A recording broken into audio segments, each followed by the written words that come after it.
Hello, listeners, and welcome to the Downright Upright Show, the place to go to hear out loud and proud what Minnesotans are thinking. And I am your host, Philip Anthony. Thank you for choosing to join us today, and I'm hoping you are all doing fantabulous. Are you doing fantabulous? I'm doing fantabulous. It's great to be here with you, Philip. Well, thank you for coming. I appreciate that. My special guest today is author and educator Dr. Paul Gold, who is a professor of human-computer interaction. The acronym is HCI. That's correct. And the author of 2 volumes of the ebook Hidden Hotels of St. Paul and Minneapolis, 1890 through 1899, and volume 2 ranging from the years 1900 to 1905. So thank you, Dr. Gold, for joining us today. Welcome to the Downright Upright Show. I go by Paul, and thank you for welcoming me. Oh, great. So I'm going to call you Paul now. Yeah, that's great. That's why I prefer. There we go. Yeah. So let's talk about a little bit about you first. Okay. Could you briefly tell the listeners where you were born and raised? I was born in Cleveland, Ohio. Oh, I didn't even know that. Yes, Okay. I was born in Cleveland, Ohio. I was almost born in Minneapolis, but my dad turned down a job in a restaurant. He was a manager for Stover's Restaurants in Chicago and in New York, and they were offering him the Minneapolis restaurant, but somehow their vacuum cleaners didn't work, and the ceiling tiles were falling apart at the Stofers in Minneapolis, so he said no. So what that goes to show, Philip, is that sometimes life sucks and sometimes it doesn't. And so I would have otherwise been born in Minnesota. Okay. Yeah, but I was born in Cleveland Were you instead. raised in Minnesota? No, I actually moved to Minnesota in 1990. Oh, I was when you were 5. No. I was just turned 30 actually. Okay. Then I moved on my birthday. I was living in West Berlin, Germany, from '88 and '89 and '90. So I was there. Were you working there? Yes, I worked for the government there. Oh, nice. So I saw the Berlin Wall fall at pretty close range. And in fact, the night that the Berlin Wall collapsed, I was in a pub, and all of a sudden we heard these East German car engines in the street, and then the bartender turned the TV on, and then we all knew what had happened. And then these East Germans came into the pub, and they all wanted beer, and they didn't have any West German money, so you had to adopt an East German or two during the night, just spontaneous. And most of my friends had been drinking pretty much, so they weren't able to really do much. But I found a couple, an older couple, and what I did was I was their host, and I asked them what they wanted to do. And so they said they wanted to go into downtown West Berlin. So they hadn't been there, since the wall was established. And so I was their host. I paid for everything, took them downtown. And it was middle of the night, but it was so bright with all the lights and cars honking and flags being waved and newspaper boys on the corner with extra editions like you see in the movies. It was really surreal. So that was a big experience. And then when the reunification of Germany happened in October 1990, then it was about time for me to go back to the States.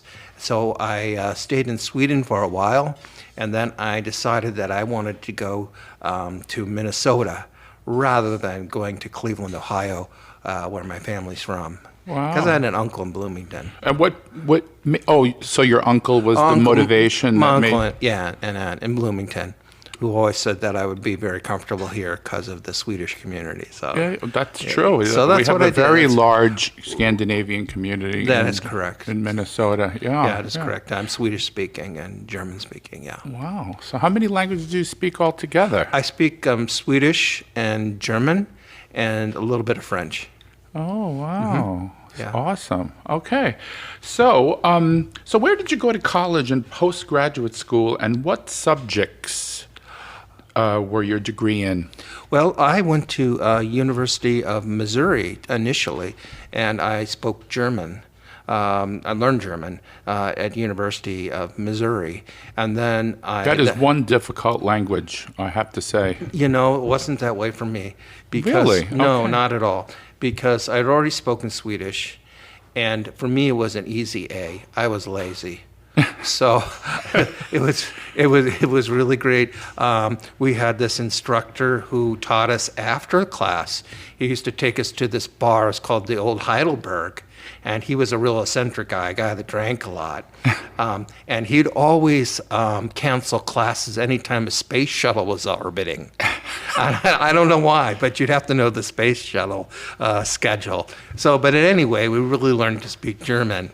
And that was later on my job skill. And so I later on went to Germany, to Berlin, because I could work there in Berlin, because I could bilingual, So that's where that led me. And then when I came back to the United States and moved to Minnesota, then I was working at a bank. Transferring multi-million-dollar bonds between corporations and so forth, and they had tuition reimbursement. And I had not finished my degree at the University of Missouri, so I finished it at Metro State University here in the Twin Cities.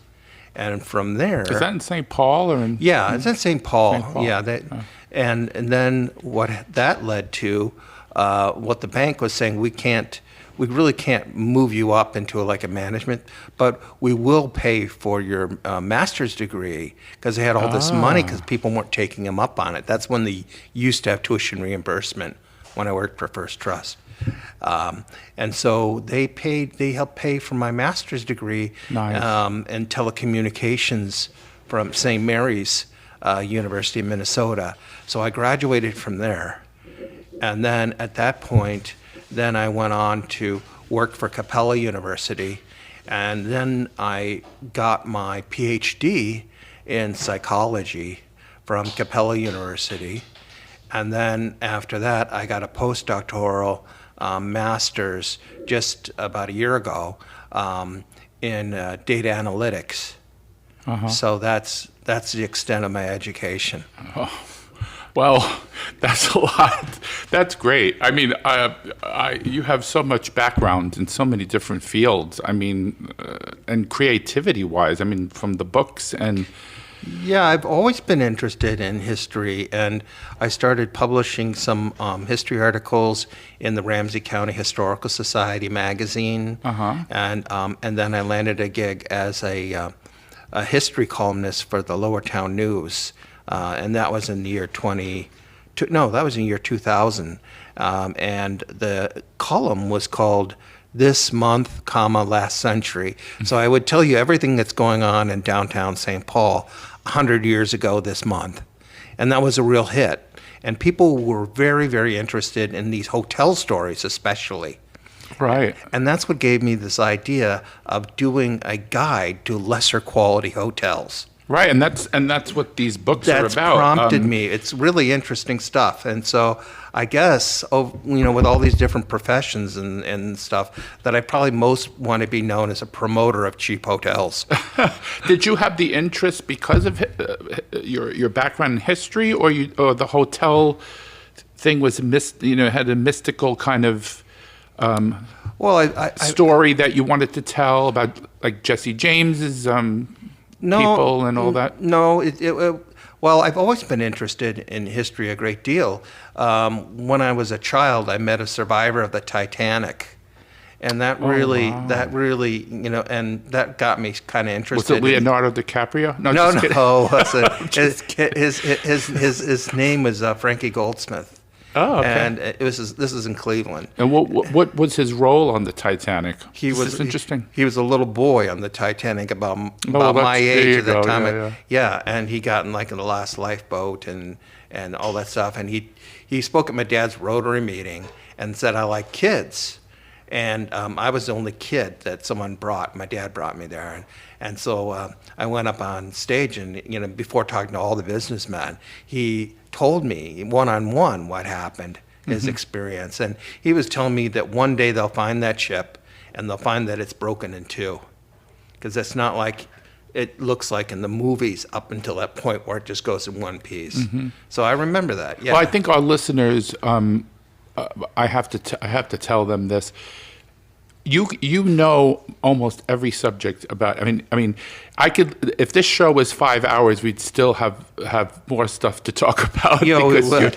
Yes. you're a plethora of information from history, from science, from technology. I mean, there's so many things. So our listeners really are going to enjoy listening to you and what you have to say about your books, especially, and later on, when we do the shift, about your opinions on politics. Sure.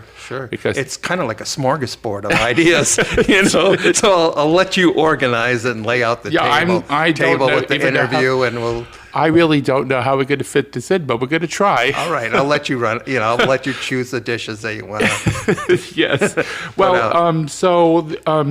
there were no hotel chains back in those days. No, they were all little hotels, and you know, and many hotels. I mean, I have hundreds, if not thousands, of hotel stories. They're all little short stories, vignettes, and most of these hotels are long since gone. But there are 2 or 3 in each city, in Minneapolis and in St. Paul, that are still actually there from the 1890s. Oh, are there? Yes. Okay. Yes, there are.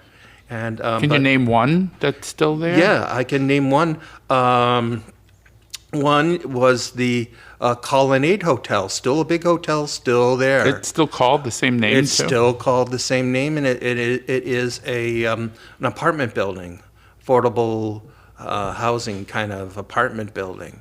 Yeah, it's still there. But is And that it was a hotel, though, anymore, or no? not a hotel anymore, but it was actually also the first building in St. Paul to have electricity overall. Yeah, it's over by St. Joseph's Hospital.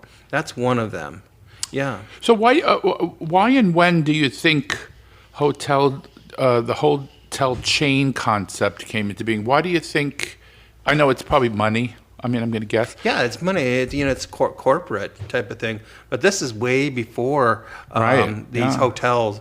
These hotels were just, some of them were over taverns and some of them Right. saloons. And the period that I go for, the 1890 to 1910 period, roughly, is the time period that's a transition between the Old West and modern day. Yeah, it is. So it's a very interesting period. Absolutely. And some of these stories are pretty crazy. You won't believe them, and some are Yeah. very tragic. Some of them. Yeah, we're gonna get to some- But some of these those- are places that you would today walk up and down the street, whether it's Hennepin or Kellogg Boulevard or wherever, and you probably didn't even know that there was a hotel there at one point, or all these crazy stories happened at this place. This would have been long since forgotten if somebody didn't curate these stories. Absolutely. And that's kind of my goal. Well, it's fascinating reading, and I also wanted to ask you, because see, I'm ignorant to the subject about hotels. I mean, I really am.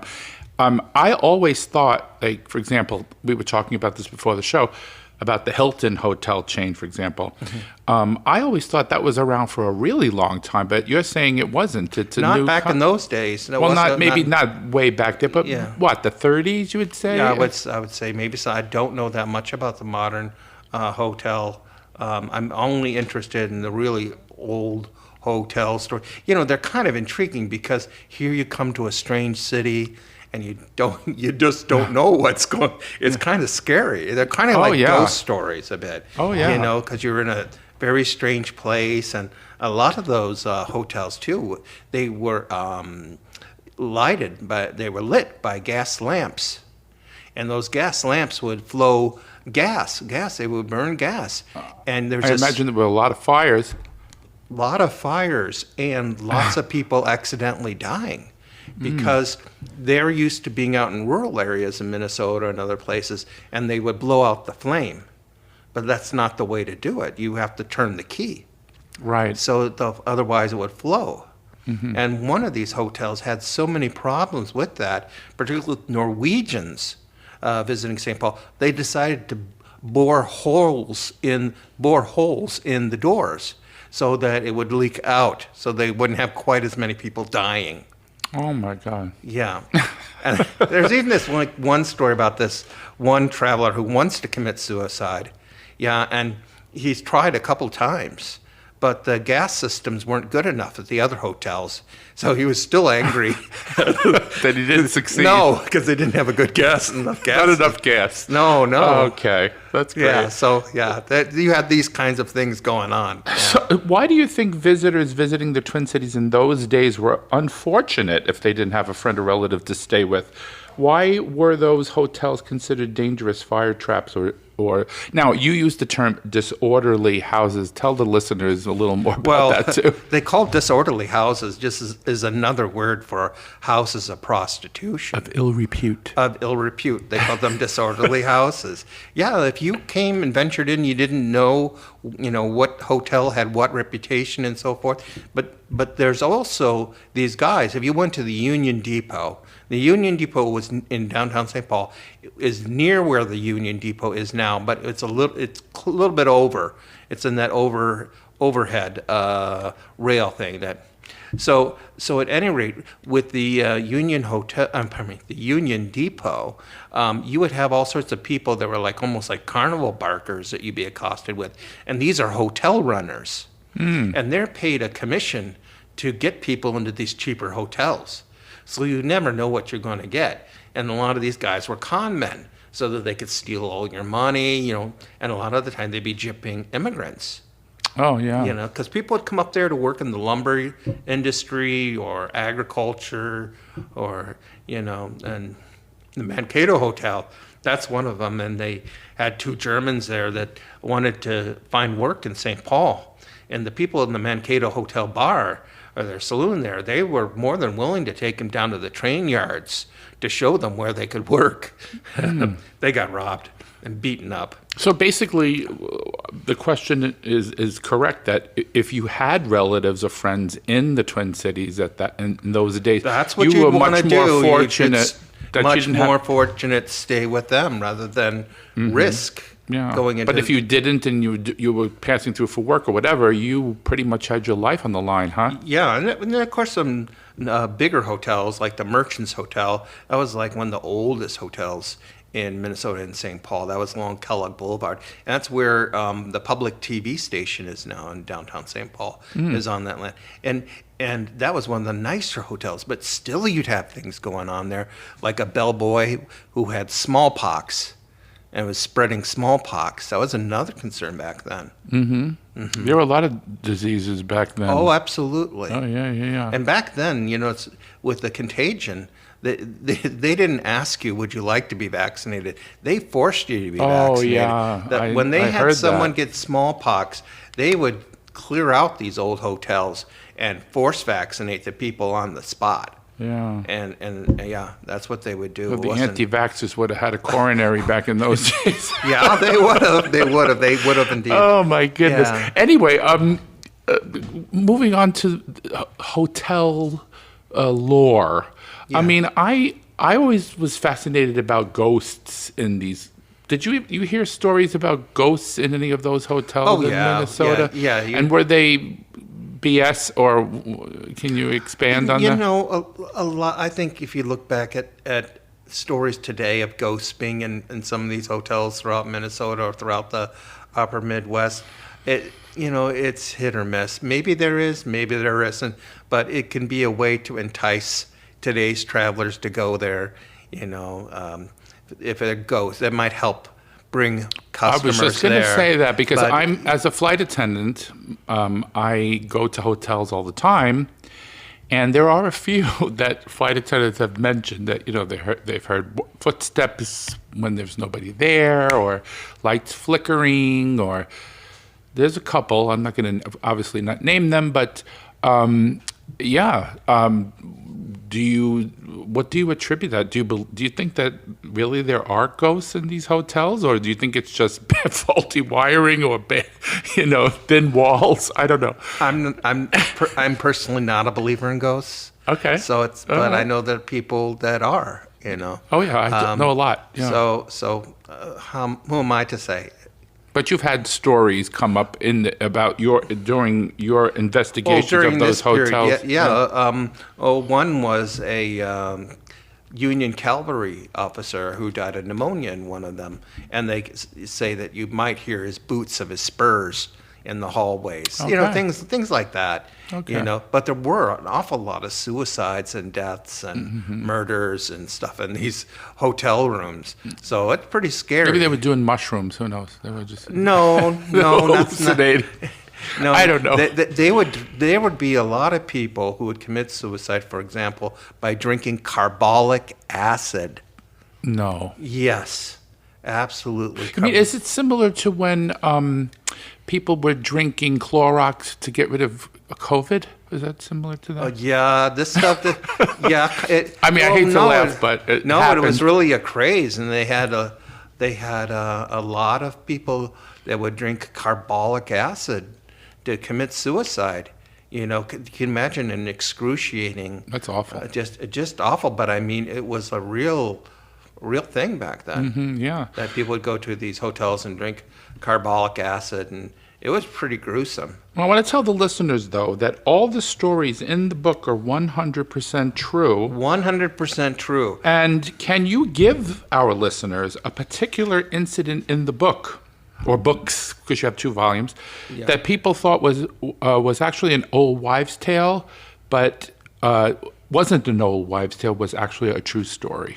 Well, I think that people will think that many of these stories can't know, possibly they be will. true, Philip. But They will. if you were to ask me, you know, Because I've read through a lot of them, and it's bizarre. Anyway. yeah, I think my favorite of all time, my favorite story of all time, was this man who was a sleepwalker, several floors up. He was a guest. He sleptwalked, and he went out on a ledge on Hennepin Avenue and walked along the length of a hotel several stories above, and people on the street were watching him, and you could tell that he was a sleepwalker. And when he got to the last room on that floor, he smashed the window and then intruded on another male guest. And then he woke up, the sleepwalker woke up and, you know, apologized to the man who was sleeping in whose room he had entered. And the man said, "Not so fast. You're not going for the door. You have to go out the way you came in." So he put him back on the ledge. Oh, and no. now he's awake. And so he managed to skimmy down. Was he naked? No, he was in his nightgown, you know. Oh, the where they... Yeah, those yeah. long nightgowns back then. And so he managed to shimmy down the drain pipe, you know, a couple No. floors. Yeah, that's how he did. And then he went back up to his room and went back to bed and asleep. And then he got Oh, my woken God. up by the police that told him, you know, about this damage he had done to this room. And the judge threw it out. They said it's just too over the top. That is crazy. Yeah. Could you give us another one? This is fascinating. What other story? Well, you'd have also another thing that would happen is a lot of the people back then were still riding horses. You have a lot of carriages and stuff like that. These horses could get spooked by anything. Yeah. You know, like a hotel shutter falling to the street or a streetcar, because they had a lot of streetcars then. And there's this one case on St. Peter Street where this wild team of horses ran down several blocks and ran inside the hotel.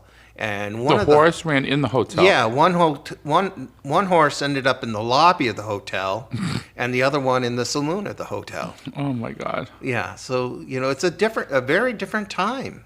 Yeah. And I try to put these stories together in an entertaining way so that they're not forgotten. You know, because most people don't think about these sorts of things. Yeah. And I have them like all organized out by street and the address and so forth. So yeah. Our listeners are going to be fascinated if they just even read the books. Yeah. But we'll talk about later about the YouTube channel. There's a YouTube channel. You're going to be the narrator of these stories. That is correct. That is correct. I'm doing that and the artwork, and so I've been developing that.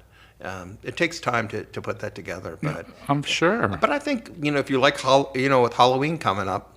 Well, there you go. That's why maybe this was apropos to have you on our show around Halloween time. I don't know if you're doing ghost tours around the Twin Cities. They could take a look at the book. I had an author that wrote horror books as well. He was my second episode. Adam Nicolai. Yeah, I listened to that. It was a very good interview. Oh, he's amazing, and you're in the same ballpark with him. I mean, your stuff is very fascinating, except yours is more factual. His is more fictional. It's all nonfiction. Yeah. Yeah. But sometimes the truth can be You stranger know. than fiction. Absolutely. And that's what makes these stories so interesting. I think. Yeah. I really think you're right. I mean, there are stories that you hear that really happened that you would think somebody wrote this down and made a fictional account of it, but it's I mean, our politics is one example, but anyway, would you briefly talk about the story of Jim Younger? Now I'm going to preface this by saying that he was one of many who rode with Jesse James and who stayed at the Reardon Hotel. Is that the name of the hotel? Yeah, the Reardon Hotel. And he converted shortly after that to embracing socialism. Could you talk about that a little bit? It's a particularly interesting story, and most people may not realize it. Jim Younger was one of the younger brothers. There were 3 younger brothers that rode with Jesse James. Was there any older brothers? Well, he had an older brother, Just kidding. Cole, and he had a brother named Bob. And the 3 of them, when they had the Northfield Raid, today they still do those Jesse James reenactments every year. They're quite popular over in Northfield. With the bank there, you should check it out. That's pretty cool stuff. But anyway, they were hunted down by these posses at the failed bank robbery that was botched, and he was shot. Had part of his jaw actually shot off. And they captured the Younger brothers, and they went to Stillwater Prison. And they were there for about 25 years in Stillwater Prison. So the story, how it impacts hotel history, and probably none of your listeners would ever know this, was that he stayed at one of these hotels in my book called the Reardon Hotel. That's where he found a place to stay. But he was trying to make his way in the world after being 25 years or so in a prison, because now they had electricity, streetcars. This is quite a transition for him. Right, so because how many years was he in prison again? About 25. I think just 24, 25. So he went from a young man to maybe an elderly man at that point? He wasn't elderly. Middle-aged? Middle-aged, yeah. And the thing was, he couldn't start his own business because of the parole regulations on him. He couldn't start his own business because he couldn't enter into legal contracts. He couldn't even marry the woman he loved, nor could he leave Minnesota to go back to his native Missouri. Couldn't do that. Okay. So he had been working as a grocery clerk for a time, and a grave marker salesman, taking tombstones, and even working in a cigar store as a novelty to have the former desperado and sell cigars, and it was just awful for him. Yeah. But he was a very intelligent man and very well read, particularly because he was very involved in the prison library in Stillwater.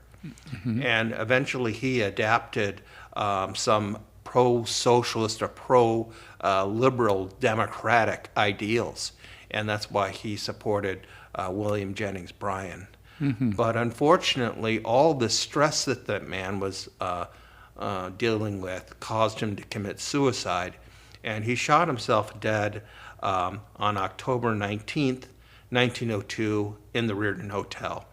And that is on East 7th Place. And that building, I think around that building is where a daycare center is today. You wouldn't know it at all if you hadn't read up on it. And of course, it's in my book. And so all the streets that you pass by on your way to work or in the downtown area, there's stories that you pass by that you wouldn't know. And that's what the mission of my books and my videos.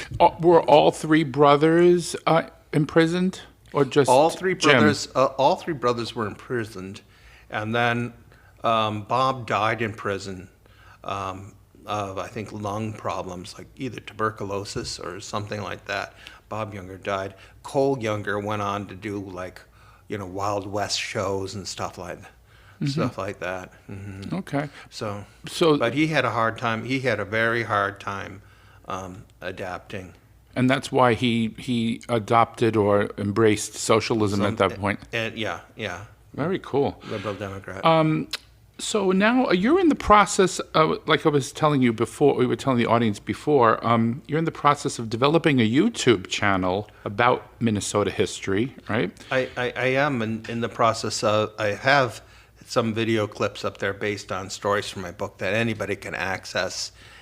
You can see those at www.lurid, Lurid, history.com. No spaces. No spaces, so they're up there now. But I'm going to be making continual improvements on it and adding some more of my illustrations that'll give you some ideas of some of these history hotel stories in Minneapolis and St. Paul. But I also have additional stories for Chicago, San Francisco, Los Angeles, Philadelphia, Boston, and Pittsburgh. So those are all ready to go. I've just been doing my illustration work. And what can you tell the listeners what they could expect from the channel other than, it's not going to be just hotels, right? You're going to be doing just history and general history of... Right now it's going to be hotels by street. Oh, okay. So street by street until I get all these cities done. And then I'll be looking into other types of stories as my skills improve with doing that. Illustration. I'm not a natural born illustrator. That's what you said. But I'm going to be adding other topics that people don't think about, and things that you pass by every day if you're living in one of those cities, and you just don't take the time to think about it. So the hidden hotels of St. Paul and Minneapolis. Books are going to be read. You're going to be narrating them. Is that right? That's correct. And doing some sort of a script. We have it's on actually, YouTube. It's going to become a variation of that, where it's almost like getting advice on where not to stay. So it's going to be a little bit more informal than the book, more conversational than in the book.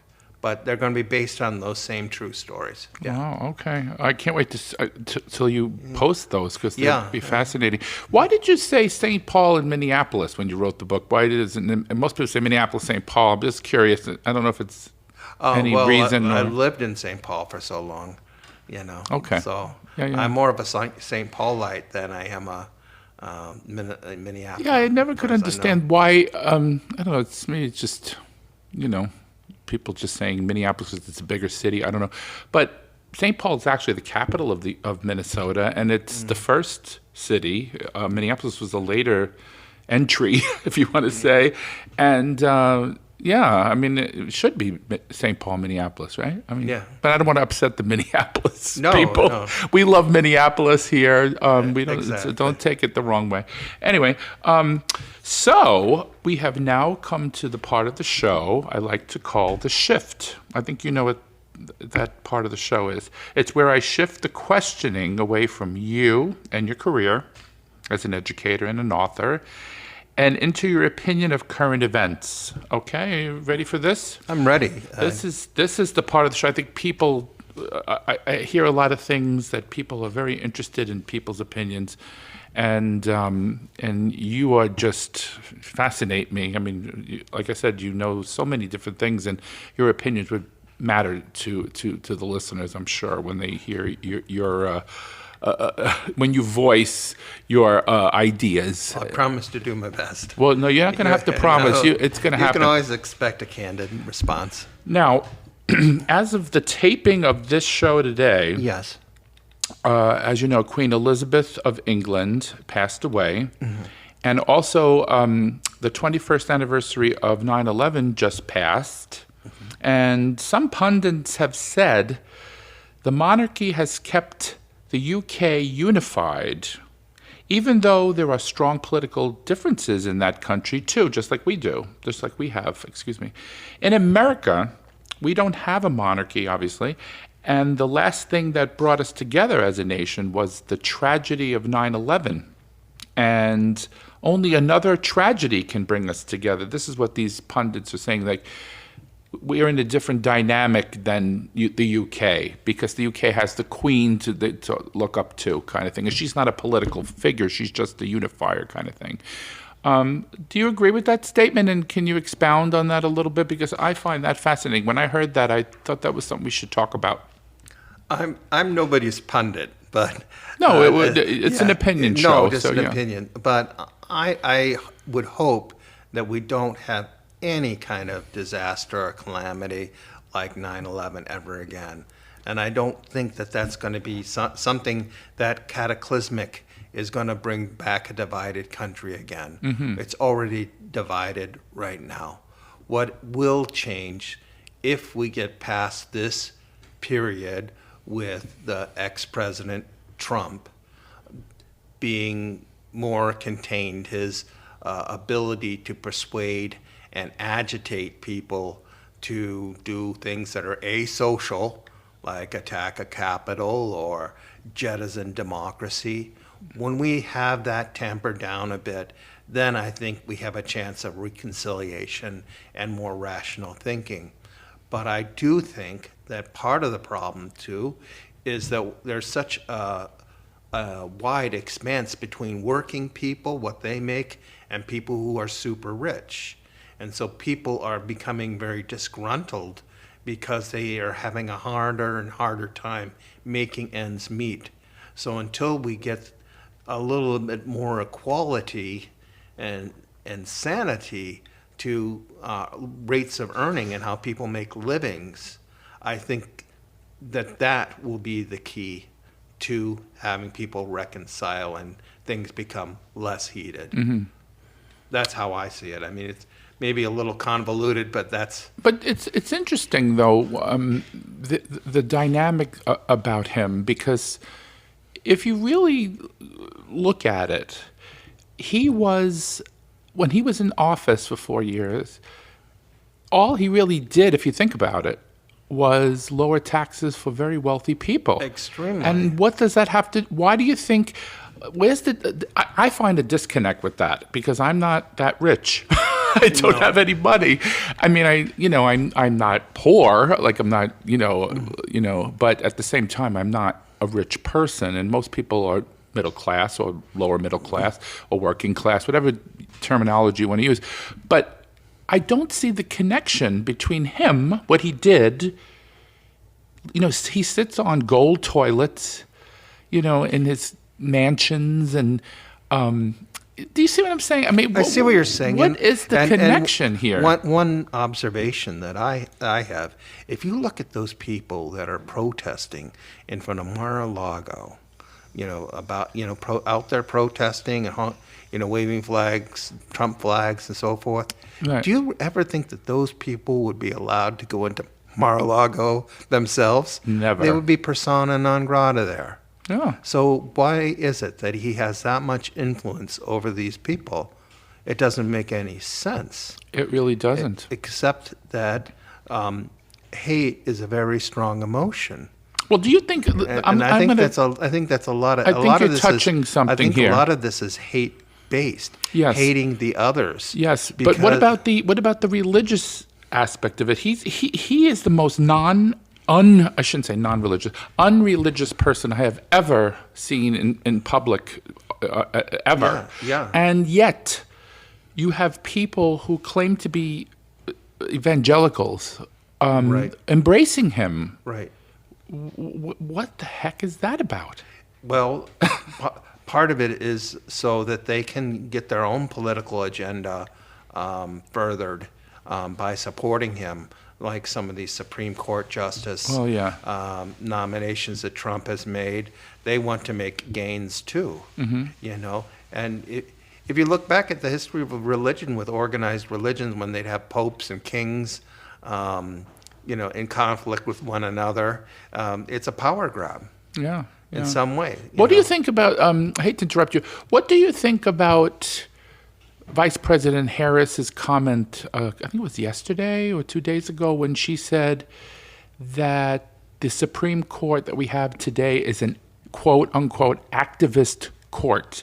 She said that precedent was disregarded when it came to Roe versus Wade in the Dobbs decision, and that all those people that Trump picked, when they were questioned about precedent, all said, "Oh yeah, I respect precedent." So basically, raised their hand to swear on the Bible that they're going to tell the truth, and they literally lied to those senators who were questioning them. Do you agree with the vice president on that? Unfortunately, we're in a post-truth era, Philip. Well, yeah. You know, and that kind of comes with that. But they're attacking her for saying that. Yeah, but when you accuse someone of being activist, right? Activist judge. You know, either side, either the Democrats or the Republicans, if they're criticizing the other and their agenda, can say activist judge. Right. You know, it's become like a catchphrase. Right. Just for something you don't like. Yeah. But when the original Supreme Court decision about Roe versus Wade was handed down, they didn't say it was in the Constitution. What they did say, it was part of the privacy amendment of the Constitution, where people have the right to privacy, which is in the Constitution. So if a doctor and a woman or a person who can give birth is able to say, "Look, my doctor doesn't want me to have this baby for X, Y, and Z reasons," the government can now come in and say, "Yes, you have to have it."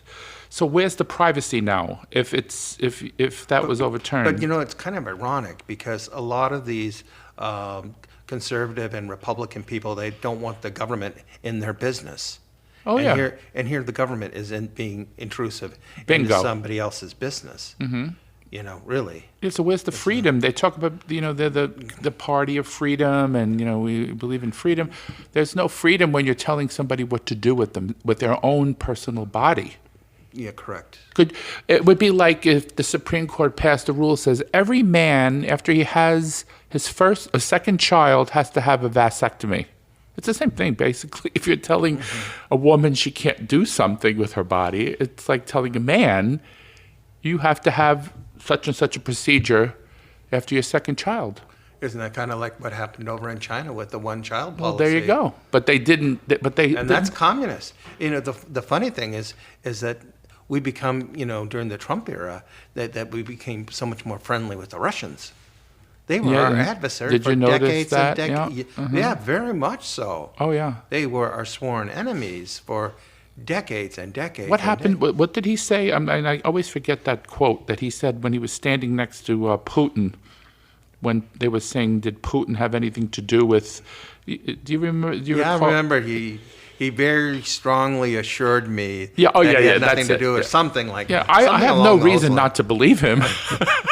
Well, look how that turned out. Yeah, exactly. Yeah. Look how that turned out. I bet now he's saying that, if I was still president, he would have never invaded. He has said that, actually. Well, he wouldn't have had to, because he would have just walked in there and taken it. It would have been fine, Anyway, speaking of of Voldemort, as you know, the former president's home in Mar-a-Lago was searched by the FBI recently because of a myriad of documents were illegally removed from the White House that were marked top secret and confidential, and the National Archives wants them back.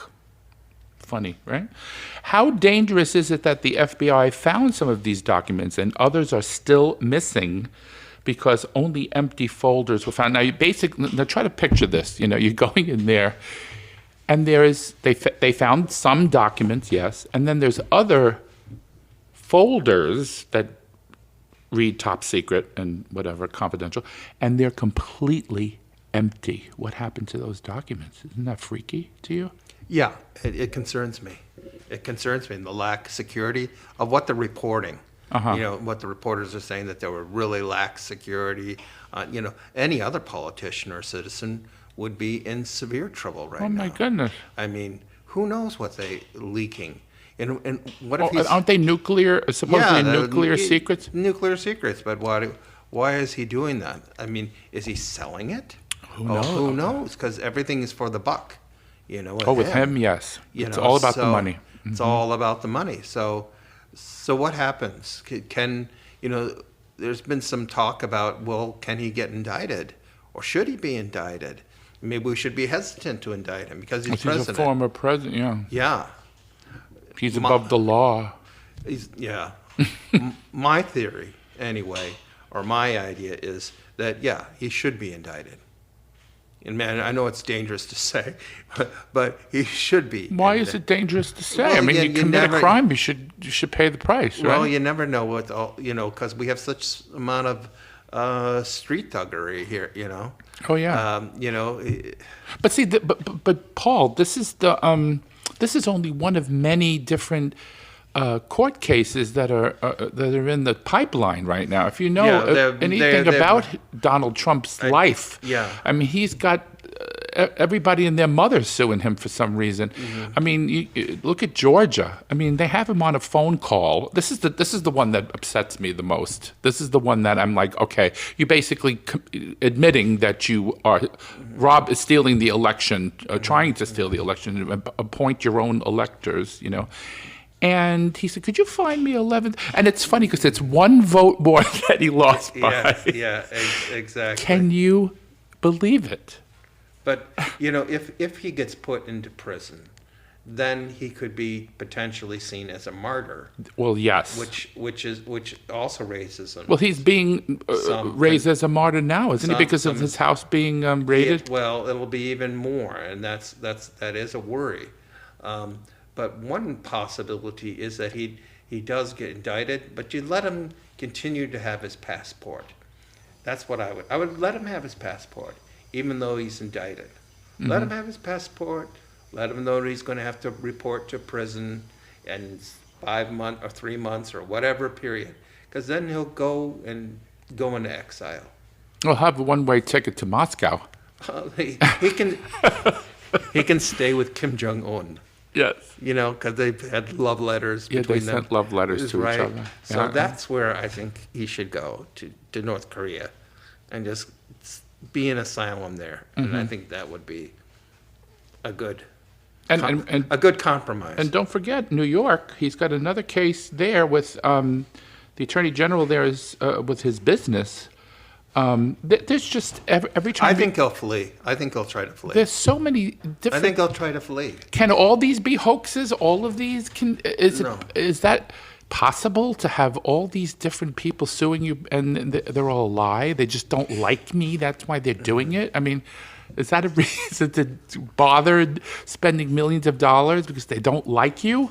I mean, I don't know. Well, part of the conditioning of how people support him, you were asking me about that earlier, they know that in psychology that there's a phenomenon when people watch someone on television a great deal, that they start formulating this idea that they have a relationship with that person. Yes. And this is used all the time in local news. You know, like the news anchor woman just had a baby and we're all supposed to care. You know, or they're like celeb. So we feel like the people who are the watchers of the show feel that they have a relationship with that person. And because of that show, The Apprentice, which I never watched even a single episode. I never did. But there were millions and millions of people who saw him and became familiar with him or his image that he's projecting over several years. And I think that this definitely played a role in his acceptance and popularity. Absolutely. And they just can't break away from that. Well, it's happening. I think there's, and I apologize to the listeners because I should know people's names, you know.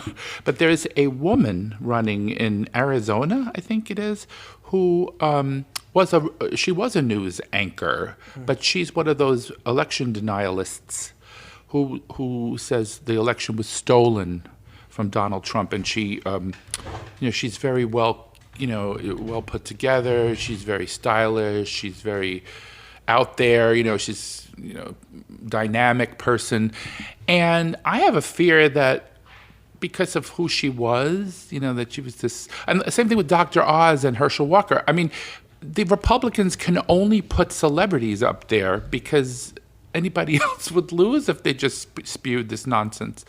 Don't you agree? I tend to concur with you. And yeah, don't even get me started on that major Marjorie Taylor Greene. But she's not. One thing, she wasn't a celebrity, though. At least that's. Yeah, but she's become a celebrity just because of her. Yeah, just for but craziness. for yes, for being completely bat bleep crazy. Yes. Anyway, so President Biden recently made a speech warning about MAGA Republicans and their semi-fascist moves to take the vote away from people and into the hands of elected partisans. That's scary, if you just think of that concept. Well, this practice, if it came to fruition, finally put the nail in the coffin of our democracy. And how do you think? Now, for the listeners, I'm sure they know a little bit about this. The reason that these local elections now are so important is because if these denialists, election denials, take power, they can, let's say, I'll just pick a state, Arizona. They pick a Democrat.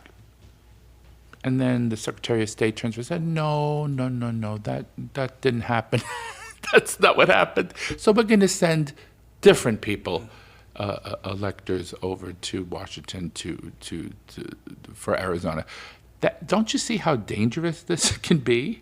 It sounds a lot like something from George Orwell's work. Yeah, doesn't it? Like Animal Farm or 1984. Yes. It's something like that somebody else knows better, a big brother knows better. It sort of sounds like something out of Russia, of the communist thing that we fought against for so many decades. Mm-hmm. Why would we be jettisoning democracy? There's so many countries throughout the world, we've seen it in the news, over decades of people in the streets fighting for democracy. Why are we so willing to throw democracy out the window? Exactly. It's frightening. But if the tables were turned, and I'm sure our listeners would agree with me, we would be against a Democrat doing that. Oh, we'd be. Oh, absolutely. It wouldn't matter because, again, if I went out to vote and you throw my vote away right there, that's not democracy anymore. Right. Exactly. It's exactly what Putin's probably doing because he keeps winning by 90% of the vote. Yeah. Miraculously, I thought of as a joke this coming November I'd put or the next election, I put a sign on my yard that said Putin Trump 2024, and he'd win. Yeah, I just thought it was like that you don't dare do that. Yeah. Nowadays, in the last time when Trump ran, though, you didn't see a great many Biden signs in the yards because I think even people, usually with elections, you see a lot more Democratic yard signs up, but I think people are kind of cautious and weary. Yeah. Don't forget abortion. Women are very angry. We keep glossing over women's. Women are not going to take it anymore. This is not 1905. Women are not going to have a government tell them what to do with their body. If it was happening to men, we'd be infuriated. I mean, do you agree with that's also part of it? Yeah, I understand that. But at the same time, you will have the Republicans wanting to bust legislation on this or that or air pollution, and they don't want the government involved in that. Mm-hmm. Yes. But, again... so it's a double standard in that sense. Yeah. But see, this is where it infuriates me even more because... a lot of Republicans I don't want to say Republicans because there's a lot of good Republicans out there but MAGA Republicans that think that what did Biden do? He did absolutely nothing for us. Oh my God, if you look at all the legislation that he signed with not even one extra person in the Senate, think about this. He passed infrastructure, the PACT Act, the CHIP Act. We make chips in the United States now. The clean air, the climate change legislation, gun legislation. Even though it didn't go all the way to ban assault weapons, it at least was a baby step. I mean, I'm probably forgetting more. I mean, there's so many things, but yet they say, he did absolutely nothing. And then you ask them, well, what did Trump do in 4 years? And they have nothing to say. Oh yeah, he did do something. He put those activist judges on the court, and now that we're paying the price. You see? And decreased or decrease the tax burden on the very rich. Yeah, exactly. Well, that's his big claim to fame in his 4 years. Anyway, finally, as a member of a marginalized community, I'm part of the LGBT community, as my listeners know, equality is a major motivator for me to vote in November. In your opinion, why is it essential for marginalized people to vote for Democrats in the upcoming election in November? For example, if you're a part of the Muslim community, or in the black community, or a woman, or an LGBT person, or an Asian American, or a Native American, I'm probably leaving somebody out. Why are those communities? Why should those communities come out even more than ever before? Well, I'll tell you quite frankly, all those groups that you mentioned, whether white supremacists like that or not, they are America. Absolutely. So people should vote. Yes. They should become active in that. They are America. It used to maybe not that way that, because we had the white majority. Yeah. But yeah, people, I think part of the reason we're seeing so much turmoil is people just can't cope with the fact that we're a multicultural society. That is the difficulty that those people have accepting that. Right. Yeah. And I think it bothers them that they're becoming not the majority anymore. That's exactly what I'm trying to say. That could be it too. And if we all stick together as Americans, no matter what your hyphen was before the hyphen, hyphen American, if we stick together and vote as a bloc, this fascism could never take hold in this country. We have to just look at each other as people, like Martin Luther King said, judge people by the content of the character and not the color of their skin or their religion or whatever. So this is going to take some time for this to happen. It's not going to a transformation to a more peaceful, more humane, more civil society. It's going to take some time.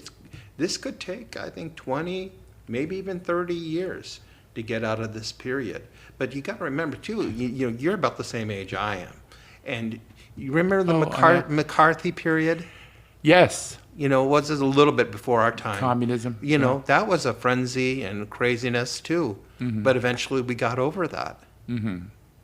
Well, the Republicans have had a history of that. McCarthy. Then you had the Willie Horton ads during the 90s. They're coming in, they're moving in your neighborhood kind of thing. And I think the Republican Party is surviving on this othering. You're the other. You're not an American. You're not a real American. You're not a European American. Do you agree with that? Do you think that's how they're surviving? That they're getting along by using that umbrella? Yeah, it could be that way. One of the things in social psychology, and is a strong principle, is that when people belong to a group or want to form bonds within a group, they have to find people who are different or adversary to that say these people are repellent. These are just people, awful people. They're not us. So they often do that to build cohesion within their own group. Right.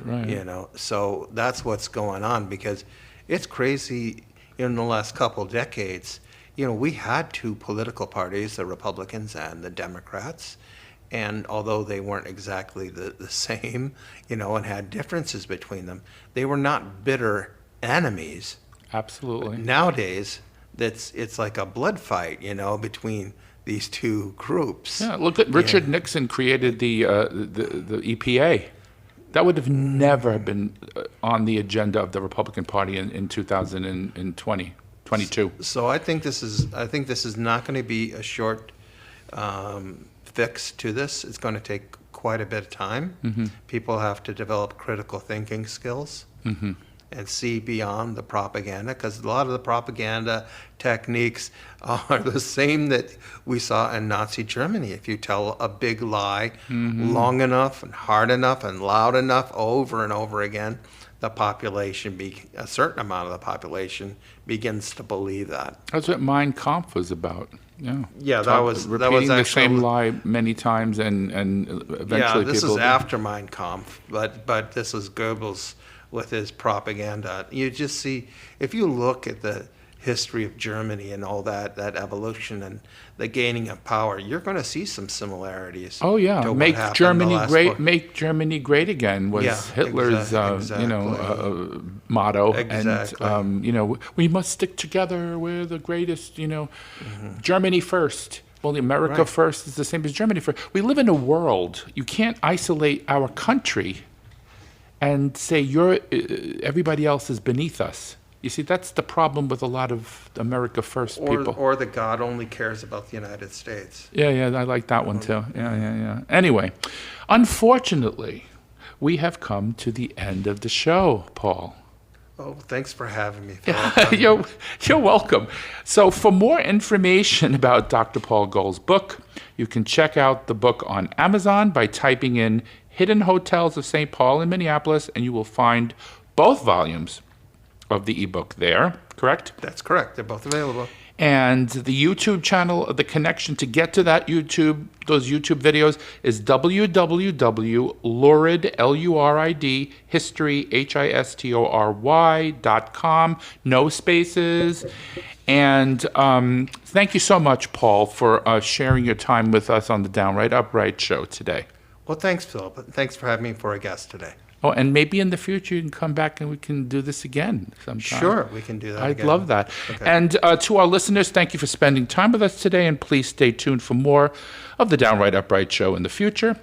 I hope to be posting at least 2 or 3 shows a month, so please continue to check them out. And ciao for now.